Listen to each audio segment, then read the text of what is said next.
ऐसा व्यक्ति जो इसी चीज के लिए जाना जाता है, अपराध करने के लिए ही जाना जाता है, वो हमारे ऊपर आकर के आरोप लगा देता है।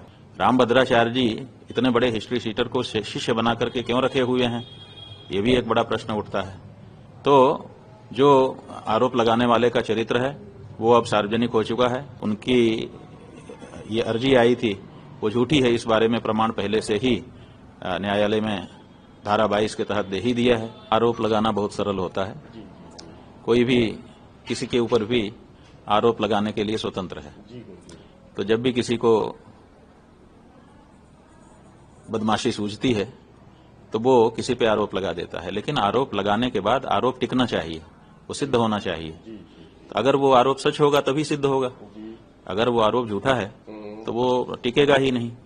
और अभी तो लोगों ने हमको बताया है कि जिस व्यक्ति के द्वारा ये आरोप लगाए गए हैं वो खुद जो है हिस्ट्री शीटर है।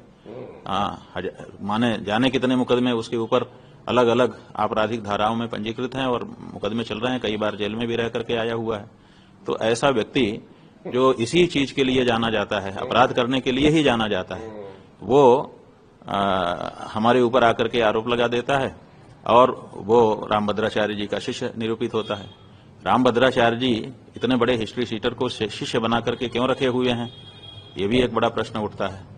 तो जो आरोप लगाने वाले का चरित्र है वो अब सार्वजनिक हो चुका है, बहुत सारे लोग उस पर प्रमाण भेज रहे हैं और मामला न्यायालय में है, वहां पर उनको भी प्रमाण रखना ही पड़ेगा। और हम लोगों ने जो उनकी ये अर्जी आई थी वो झूठी है, इस बारे में प्रमाण पहले से ही न्यायालय में धारा 22 के तहत दे ही दिया है। इसलिए इसमें कोई ऐसी बात नहीं है। जो भी व्यक्ति धर्म कार्य करने के लिए आगे आता है उसके ऊपर ये सब होता ही है। जब किसी पेड़ में फल लगता है ना, तो कुछ ऐसे होते हैं बच्चे, वो आकर के पत्थर मारने लगते हैं। तो उनके पत्थर मारने से जो वृक्ष है वो अपना स्वभाव थोड़े छोड़ देता है। इसलिए हम लोगों के द्वारा जो गौ माता की रक्षा की आवाज उठाई गई है वो बिल्कुल उठाई जाती रहेगी।